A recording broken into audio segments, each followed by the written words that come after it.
কোরআনের সব জায়গায় এক ফন্টে আয়াতগুলো লেখা, কিন্তু ওয়ালিয়াতালাত্তাফ মোটা করে লেখা আছে না, ডবল ফন্টে লেখা মোটা, কারণ এটা কোরআনের একেবারে মাঝখানে অবস্থিত এই শব্দটা ওয়ালিয়াতালাত্তাফ। এর আগে যত শব্দ এর পরে তত শব্দ, এর আগে যত কোরআনের অক্ষর এর পরে তত অক্ষর। সুবহানাল্লাহ বাড়িতে গিয়া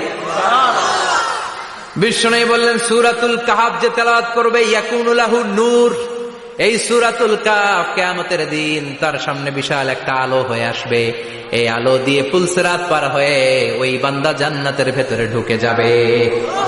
আবার বিষ্ণু বলেন যারা সূরাতুল কাহফের প্রথম 10 আয়াত তেলাওয়াত করবে জুমার দিন, শেষের 10 আয়াত যারা জুমার দিন তেলাওয়াত করবে দাজ্জালের ফিতনা থেকে তাদেরকে মুক্ত রাখবে কে? আল্লাহ। সুবহানাল্লাহ পড়বেন না? কালকে সূরাতুল কাহফ দিয়ে সকাল শুরু করতে রাজি আছেন? সবাই রাজি? এরপর আত-তাবকির ইলাল মসজিদ, মসজিদে আগে আগে যাওয়া সুন্নাত।